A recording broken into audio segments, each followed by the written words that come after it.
जय श्री कृष्णा। आप सभी को मार्गशीर्ष मास शुक्ल पक्ष मोक्षदा एकादशी की ढेरों शुभकामनाएं।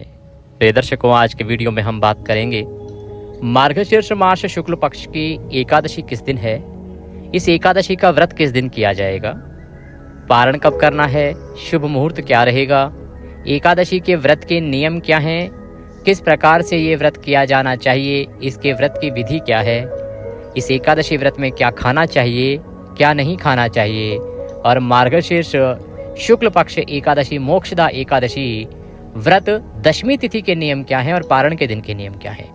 इस एकादशी पर भद्रा की बात कही जा रही है, तो भद्रा का समय क्या रहेगा, कब से कब तक भद्रा रहेगी, इसका कितना प्रभाव रहेगा और पूजन हमें भद्रा के समय पर कैसे करना है। इस प्रकार से संपूर्ण जानकारी आने वाली एकादशी के विषय में इस वीडियो के माध्यम से आपको प्रदान की जाएगी। आपसे निवेदन है कि वीडियो यदि थोड़ा सा भी उपयोगी लगे तो कृपया एक बार लाइक अवश्य कर दीजिएगा। अपने व्रत की सफलता के लिए और भगवान वासुदेव कृष्ण का आशीर्वाद प्राप्त करने के लिए कमेंट बॉक्स में अवश्य लिखिएगा जय श्री हरि या ओम नमो भगवते वासुदेवाय। आप देख रहे हैं देवभूमि ज्योतिष संस्थान का प्रतिष्ठित यूट्यूब चैनल देवभूमि धार्मिक। हम यहाँ पर सभी व्रत और त्योहारों की सही शास्त्रीय जानकारी प्रदान करते हैं। ज्योतिष शास्त्र और पंचांग के आधार पर आपको बताते हैं कौन सी तिथि कब है, व्रत आदि कब करना है, क्या विधि है, क्या नियम है और क्या गलती नहीं करनी है। यदि आप सभी व्रत और त्योहारों की सही शास्त्रीय जानकारी प्राप्त करते रहना चाहते हैं तो कृपया चैनल को सब्सक्राइब कीजिए। आइए प्रिय दर्शकों, जानकारी आरंभ करते हैं। बात करते हैं आने वाली एकादशी की। प्रिय दर्शकों, मार्गशीर्ष मास के शुक्ल पक्ष की एकादशी, इसको मोक्षदा एकादशी कहते हैं। ये मनुष्य का कल्याण करने के लिए, मनुष्य के सभी पापों का हरण करने के लिए, ये मनुष्य को मोक्ष दिलाने के लिए कही गई हैं। शास्त्र कहते हैं कि जो कोई मनुष्य इस एकादशी का व्रत करते हैं उनको भगवान श्री हरि विष्णु के आशीर्वाद से मोक्ष की प्राप्ति होती है। ये एक एकादशी बड़े बड़े पापों का नाश करने में समर्थ है। इस एकादशी का व्रत करने से, पूजन करने से मनुष्य के ब्रह्म हत्या जैसे पाप भी नाश को प्राप्त हो जाते हैं। इसीलिए इस एकादशी का व्रत सभी मनुष्यों को करना चाहिए। यहाँ प्रश्न ये आता है, पंडित जी हम तो एक ही करते हैं, क्या सभी एकादशी करना आवश्यक है क्या? देखिए, शास्त्र ये कहते हैं कि सभी एकादशियाँ समान हैं। शास्त्र के अनुसार, भगवान नारायण के अनुसार सभी एकादशियाँ समान हैं, सभी की अद्भुत महिमा है, अद्भुत फल है। तो आप उनमें छोटा बड़ा नहीं कर सकते। हाँ, आपकी सामर्थ्य के अनुसार आप कितना करेंगे, यही नहीं करेंगे, ये आप निर्णय कर सकते हैं। भगवान ये नहीं कहते कि सबकी सब करें, या भगवान ये भी नहीं कहते कि कोई भी ना करे। आपके शरीर की क्या क्षमता है, क्या सामर्थ्य है, उसके अनुसार आप निर्णय कीजिए। अगर आप 24 के 24 करने में सक्षम है तो 24 कीजिए, 12 करने में सक्षम है 12 कीजिए, 6 करने में सक्षम है 6 कीजिए, 4 करने में सक्षम है 4 कीजिए। परंतु जब एकादशी का व्रत करें तो उसको नियमों के अनुसार करें, बस इसका ध्यान रखें। क्योंकि जो व्रत कर रहे हैं उसका पूरा फल प्राप्त हो, ये आपके हाथ में होता है। यदि आप व्रत को नियमों का पालन करते हुए करेंगे, सही विधि से, सही प्रकार से करेंगे ना, तो निश्चित ही आपको उसका पूर्ण फल प्राप्त होता है। इसीलिए एकादशी व्रत जब भी करें, सभी नियमों का पालन करते हुए करें। अब बात आती है कि इस एकादशी के व्रत के नियम क्या हैं और इनका कब से पालन शुरू करना चाहिए। एकादशी के जो नियम हैं वो लगभग सभी एकादशियों के नियम दशमी तिथि से ही आरंभ हो जाते हैं। ये कहें कि व्रत के एक दिन पूर्व ही, एक दिन पहले ही आरंभ हो जाते हैं। उसी प्रकार से मार्गशीर्ष मास शुक्ल पक्ष की जो एकादशी है, इसके नियम भी दशमी तिथि से ही आरंभ हो जाएंगे। व्रत के एक दिन पहले आपको किन किन बातों का ध्यान रखना है, किन किन नियमों का धारण करना है, यह जानकारी प्रस्तुत करते हैं। व्रत के एक दिन पूर्व आपको एक वक्त का भोजन करना चाहिए। नियम कहता है कि रात्रि काल को आहार नहीं लेना चाहिए, केवल एक वक्त का भोजन ही शास्त्रीय विधान में कहा गया है। परंतु मैं यही कहूंगा कि अगर आपकी शारीरिक क्षमता इतनी नहीं है कि आप लगातार 2 दिन भूखे रह सकें, तो आप आहार लीजिए। अपने स्वास्थ्य के साथ खिलवाड़ ना कीजिए। शरीर स्वस्थ है और आपके अंदर क्षमता है इस प्रकार से व्रत करने की, तो आप अवश्य ही एक दिन पूर्व ही आहार का त्याग कीजिएगा। अन्य वस्तुओं के त्याग कहे गए हैं, जैसे कि लहसुन, प्याज आदि का प्रयोग तो आपको करना ही नहीं चाहिए। व्रत के एक दिन पूर्व ही त्याग देना चाहिए। ये तामसिक पदार्थ हैं, इसके अतिरिक्त जो लोग मांस मदिरा का सेवन करते हैं और एकादशी का व्रत भी करते हैं, तो उनको भी ये मांस मदिरा का सेवन एक दिन पूर्व ही बंद कर देना चाहिए, एक दिन पूर्व ही छोड़ देना चाहिए। ऐसा नहीं कि आज मांस मदिरा का सेवन करें और कल आप एकादशी का व्रत करें, यह उचित नहीं होता है। एकादशी के व्रत के एक दिन पूर्व आपको कांसे के पात्र का प्रयोग नहीं करना चाहिए। दशमी तिथि से ही कांसे के पात्र का प्रयोग वर्जित कहा गया है। कांसा एक धातु होती है। आप में से बहुत सारे जो दर्शक हैं पूछते हैं पंडित जी कांसा क्या है, तो कांसा एक धातु होती है जिसके पात्र में भगवान को भी भोग लगाया जाता है, और प्राचीन समय में तो भोजन घर में भी किया जाता था, उसी में बनाया भी जाता था कांसे के पात्र में। तो जो कांसे का पात्र है उसका प्रयोग जो है एक दिन पूर्व ही छोड़ देना है। दशमी, एकादशी और द्वादशी को नहीं करना है। सब्जियों की बात करें तो हरी पत्तेदार सब्जियां नहीं खानी है। इसके साथ ही चने का साग नहीं खाना है। दालों में मसूर की दाल का प्रयोग वर्जित कहा गया है। मसूर की दाल को त्याज्य कहा गया है, उसका त्याग करना चाहिए। इसके अतिरिक्त चने के शाक का त्याग कहा गया है। मूली और बैगन का त्याग कहा गया है। एक दिन पूर्व ही शहद का प्रयोग भी वर्जित कहा गया है कि शहद का प्रयोग भी आपको नहीं करना चाहिए, क्योंकि शहद जो है वो दशमी, एकादशी और द्वादशी इन 3 दिनों में वर्जित कहा गया है। कुछ एकादशियां ऐसी होती हैं जिन पर इसकी मनाही नहीं होती और कुछ द्वादशी पर भी नहीं होती, उसके विषय में हम आपको बताते भी हैं।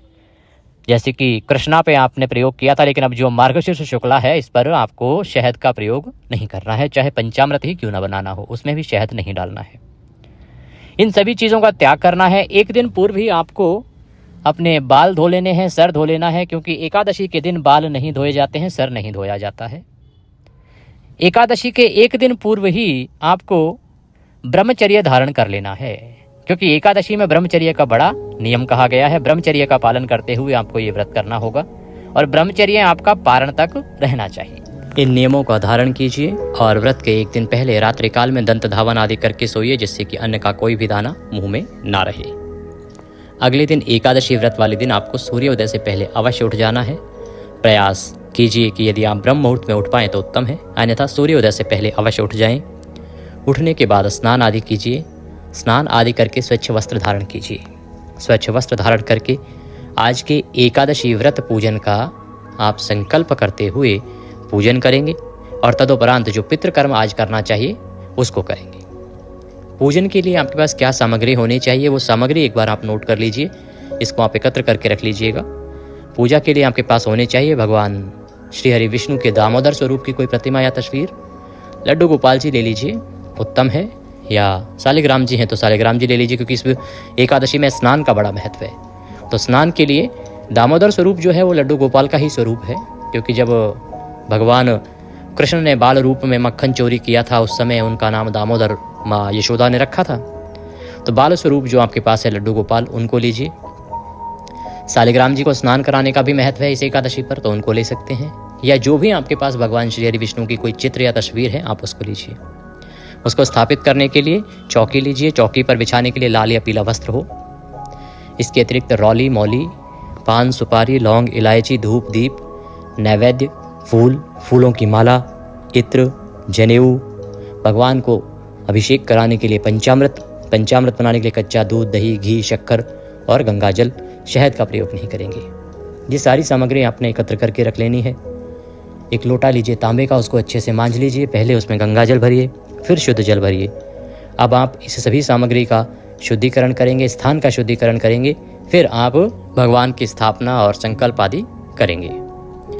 तो ये सब सामग्री रख के उत्तर दिशा की ओर मुख करके बैठ जाइए। जो भी आपका पूजा स्थल है, जहाँ भी आप बैठ के पूजा करना चाहते हैं, जो आपके यहाँ पूजा करने के लिए उपयुक्त स्थान है, वहाँ पे फूल के माध्यम से लोटे में जो जल भरा है उस जल से छींटे दीजिए सभी सामग्री पर और उस स्थान पर जहाँ पर पूजन करना है। ओम पवित्र हो अपवित्रवांग सर्वांग वस्तांग तो पिवाम यह स्मृत पुंडरी काक्षम सवायंतरः शुचि ओम। इस प्रकार से जल के छींटे देके आपने स्थान को पवित्र किया है, आपने सामग्री को शुद्ध किया है। अब आप भगवान की चौकी लगाइए, चौकी को बिछाइए, उस पर वस्त्र बिछाइए, भगवान की प्रतिमा या तस्वीर जो भी आपके पास है उसको स्थापित कीजिए। उनके सामने घी का दिया रखिए। घी का दिया है तो सीधे हाथ की ओर रखेंगे, तेल का दिया है तो उल्टे हाथ की ओर रखेंगे, धूप उसके विपरीत दिशा में रखेंगे। इस प्रकार से स्थापना कीजिए। स्थापना करके अपने सीधे हाथ पर जल लीजिए। लोटे में जो जल है ना, वैसे ही थोड़ा सा जल किसी दूसरे पात्र में, कोई छोटा लोटा है उसमें या किसी गिलास में, कटोरी में, जिसमें भी ले सकें, थोड़ा सा पानी और ले लीजिए। इससे आप जलाचमनी करेंगे, इससे यजमान का शुद्धिकरण होता है। तो अपने सीधे हाथ पर जल लीजिए, उस पात्र में से चम्मच से सीधे हाथ पर जल लीजिए। सीधे हाथ पर जल लेके हाथ धो लीजिएगा सबसे पहले। हस्तो प्रक्षालनम। अब एक एक चम्मच जल लेंगे और आचमनी करेंगे। ओम माधवाय नमः, जल लीजिए, पी जाइए। ओम केशवाय नमः, जल लीजिए, पी जाइए। ओम नारायणाय नमः, जल लीजिए, पी जाइए। ओम ऋषिकेशाय नमो नमः। हस्तो प्रक्षालनम, हाथ धो लीजिए। हाथ धो के अपने आप को तिलक कीजिए, मौली बांधिए। अब आप पूजा के लिए तैयार हैं। पारिवारिक जन यदि बैठ के पूजन कर रहे हैं तो उन्हें भी तिलक कीजिए, मौली बांधिए और संकल्प करते हुए पूजन आरंभ करेंगे। सबसे पहले दीपक को जला लीजिए। धूप है, धूप को प्रज्वलित कीजिए। धूप दीप जलाने के बाद व्रत पूजन संकल्प करेंगे। संकल्प आवश्यक प्रक्रिया है, ये जरूर करना चाहिए। संकल्प करने के लिए सीधे हाथ पर जल लीजिए। 1 रुपये का सिक्का दक्षिणा के रूप में कम से कम रखिए, अधिक जो भी रखना चाहें रख सकते हैं। पुष्प रख लीजिए। 3 बार बोलिए ओम श्री विष्णु, ओम श्री विष्णु, ओम श्री विष्णु। अपना नाम, अपना गोत्र, जिस स्थान पर बैठकर संकल्प कर रहे हैं वहाँ का मकान नंबर, क्षेत्र का नाम, शहर का नाम, मार्गशीर्ष मासे शुक्ल पक्षे मोक्षदा एकादशायाम पुण्यतिथियो, आयु आरोग्यता प्राप्त्यार्थाय, सुख संपत्ति प्राप्त्यार्थाय, भगवान दामोदर प्रसन्नार्थाय मोक्षदा एकादशी व्रत पूजन संकल्पम संकरिष्ये। बोलिए सौ श्री विष्णु शरणौ शरणम प्रपद्ये, और वह संकल्प भगवान के चरणों में अर्पित कर दीजिए। संकल्प करने के बाद अब आप भगवान का पूजन करेंगे। तो पूजन करने के लिए आपके पास जो प्रतिमा है, अगर तो प्रतिमा को किसी प्लेट या थाली में रख लीजिए, जिसमें कि आप उनको स्नान कराएं, अभिषेक कराएं, तो वो जल इधर उधर फैले नहीं। इस प्रकार से थाली में रखिए। और अगर आप तस्वीर पर पूजन कर रहे हैं तो कोई बात नहीं, उसको स्थापित कीजिए, जैसे स्थापित किया है वैसे ही रहने दीजिए। सबसे पहले भगवान को पद्य, अर्घ्य, आचमनी अर्पित किया जाता है। तो 1-1 चम्मच जल आप भगवान को अर्पित करेंगे। जो तस्वीर पर पूजन कर रहे हैं वो तस्वीर के सामने एक कटोरी रख दीजिए, उसमें आप पूजा की सामग्री छोड़ते जाइएगा, अर्पित करते जाइएगा। और जो भगवान की प्रतिमा की पूजा कर रहे हैं वो थाली में आप स्थापित कीजिए और उनको अर्पित कीजिएगा। अब आप सबसे पहले भगवान को पद्य, अर्घ्य, आचमनी अर्पित करेंगे। तो 1 चम्मच जल अर्पित कीजिएगा भगवान को। ओम भूर्भुवः श्री दामोदराय नमः, श्री नारायणाय नमः, श्री वासुदेवाय नमो नमः। एकादशी पूजन अंतर्गते श्री दामोदर निमित्तार्थाय पद्यम समर्पयामि। पद्य के रूप में जल अर्पित कीजिए। चम्मच में जल लीजिए और वो भगवान के चरणों पर अर्पित कीजिए। आप एक प्रकार से भगवान के पद प्रक्षालन कर रहे हैं। पद प्रक्षालन के लिए अच्छे से उनके पैर धुलाइए। अब आप भगवान को अर्घ्य देंगे। ओम भूर्भुवः श्री नारायणाय नमः, श्री दामोदराय नमः, श्री वासुदेवाय नमो नमः। अर्घ्यम समर्पयामि। शंख में भर के भगवान को जल अर्घ्य दीजिए। अर्घ्य देने के बाद आचमनी कराएंगे भगवान को। जैसे आके बैठे तो आचमनी कराएंगे, पानी पीने के लिए देते हैं। ओम भूर्भुवः श्री नारायणाय नमः, श्री वासुदेवाय नमः, श्री दामोदराय नमो नमः। जलाचमनिम समर्पयामि। जलाचमनी कराइए। आचमनी कराने के बाद पद्य, अर्घ्य, आचमनी ये करने के बाद अब आप भगवान को स्नान कराएंगे। स्नान कराने के लिए जो प्रतिमा पर पूजन कर रहे हैं ना, वो शंख से भगवान को स्नान कराइएगा। शंख में जल भरिएगा और उनके मस्तक से अर्पित कीजिएगा जल को। ओम भूर्भुवः श्री दामोदराय नमः, श्री नारायणाय नमः, श्री वासुदेवाय नमो नमः। स्नानम जलम समर्पयामि। शंख से अभिषेक कराते जाइए। दामोदराय नमः, दामोदराय नमः, दामोदराय नमः, दामोदराय नमः। भगवान को इस प्रकार से स्नान कराइए। अब पंचामृत से स्नान कराइए। तो जो लोग तस्वीर पर पूजन कर रहे हैं वो पंचामृत को फूल पर लगा लीजिए और भगवान को अर्पित कर दीजिए। और जो लोग प्रतिमा पर पूजन कर रहे हैं वो पंचामृत से भगवान को अभिषेक कराइए, प्रेम से अभिषेक कराइए। ओम भूर्भुवः श्री नारायणाय नमः, श्री वासुदेवाय नमः, श्री दामोदराय नमो नमः। पंचामृत स्नान निमित्तार्थाय पंचामृतम समर्पयामि। पंचामृत समर्पित कीजिए भगवान को। पंचामृत से स्नान कराने के बाद अब आप प्रभु को शुद्ध तक स्नान कराएंगे, शुद्ध जल से। शंख में भर लीजिए जल, हो सके तो उसमें थोड़ा सा चंदन डाल लीजिए या फूल की कुछ पंखुड़ियाँ डाल लीजिए, उससे स्नान कराइएगा। इसका फल बहुत अधिक है। वैसे तो ये स्नान अगर प्रतिदिन कराते तो बात ही कुछ और थी, लेकिन एकादशी के एक दिन में भी ये अनंत पुण्य देने वाला है। इससे शंख से आप भगवान के मस्तक से जल अर्पित कीजिएगा। ओम भूर्भुवः श्री वासुदेवाय नमः, श्री दामोदराय नमः, श्री नारायणाय नमो नमः। मंत्र बोलते जाइए। ओम नारायणाय नमः, नारायणाय नमः, नारायणाय नमः, दामोदराय नमः, दामोदराय नमः, दामोदराय नमः। ये दोनों ही मंत्र इस स्नान के लिए, इस जल अर्पण के लिए बहुत श्रेष्ठ हैं। इनका फल शास्त्रों में बहुत अधिक कहा गया है। इस प्रकार से भगवान को स्नान कराइए। स्नान करा के वस्त्र अर्पित करेंगे। वस्त्र के रूप में मौली का एक टुकड़ा तोड़ लीजिए और वह भगवान को अर्पित कीजिए। ओम भूर्भुवस्सुः श्री वासुदेवाय नमः, श्री दामोदराय नमः, श्री नारायणाय नमो नमः। वस्त्रम समर्पयामि, वस्त्रम उपवस्त्रम यज्ञोपवीतम। यज्ञोपवीत अर्पित करेंगे भगवान को। यज्ञोपवीत क्या है? जनेऊ लीजिए। जनेऊ को रौली कुमकुम आदि से तिलक कर लीजिएगा और फिर भगवान को अर्पित कीजिए। ओम भूर्भुवस्सुः श्री नारायणाय नमः, श्री वासुदेवाय नमः, श्री दामोदराय नमो नमः। यज्ञोपवीतम समर्पयामि। यज्ञोपवीत अर्पित करके भगवान को तिलक कीजिए। रौली कुमकुम आदि से तिलक लगाइए। ओम भूर्भुवस्सुः श्री दामोदराय नमः, नारायणाय नमः, वासुदेवाय नमो नमः। तिलकम समर्पयामि, गंधम समर्पयामि। तिलक कीजिए। तिलक करके इत्र अर्पित करेंगे। इत्र को फूल पर लगा के अर्पित कीजिए। भगवान को फूल ले लीजिए, फूल पर इत्र लगाइए और अर्पित कीजिए। ओम भूर्भुवस्सुः श्री वासुदेवाय नमः, नारायणाय नमः, दामोदराय नमो नमः। इत्रम समर्पयामि। इत्र समर्पित कीजिए भगवान को। भगवान को पुष्प अर्पित करेंगे। ओम भूर्भुवस्सुः श्री वासुदेवाय नमः, श्री नारायणाय नमः, श्री दामोदराय नमो नमः। पुष्पम समर्पयामि, माल्यार्पणम कुरुः। माला समर्पित कीजिए भगवान को। माला पहनाइए।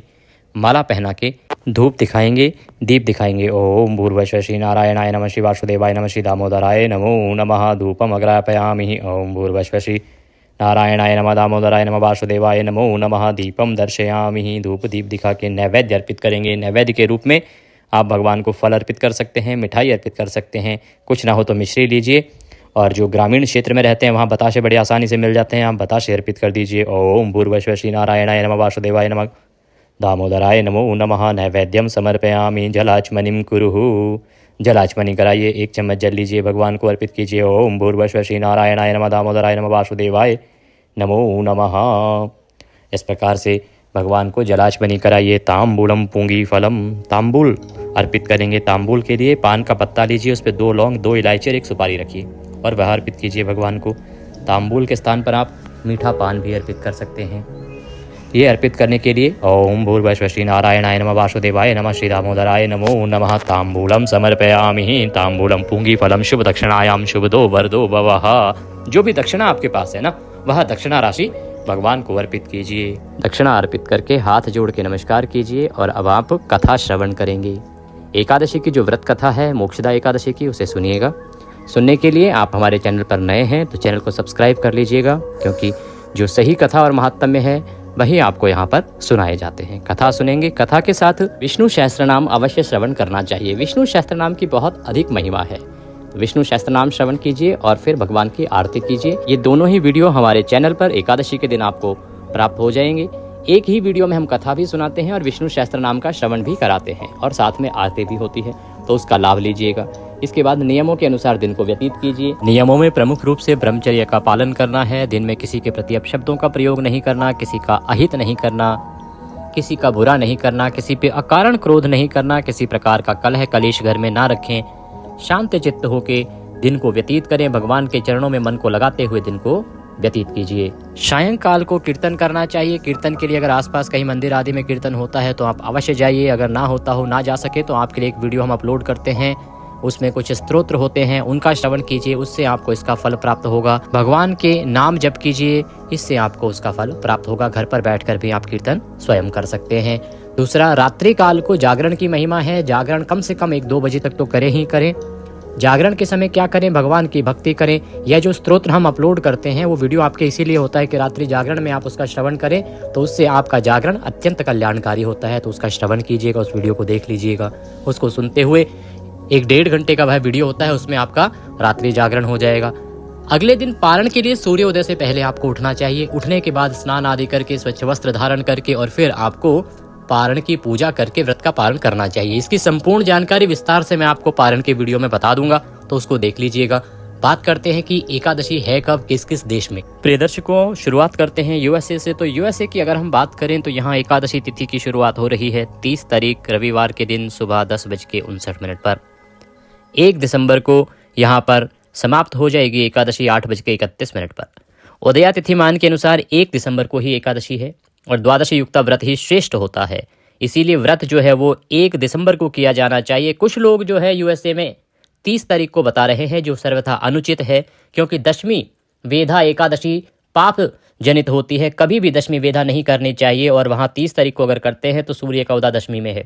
इसीलिए 30 को आप ना करें यूएसए वाले। 1 तारीख को आप एकादशी का व्रत करें और 2 को करेंगे पारण। समय रहेगा 7:02 से 8:55। अगर बात करें कनाडा की, तो कनाडा में भी आपको 1 तारीख को ही एकादशी का व्रत करना चाहिए और यूके में भी व्रत 1 तारीख को ही किया जाना चाहिए, कल्याणकारी रहेगा। अब बात करते हैं भारत में एकादशी का व्रत कब करना चाहिए।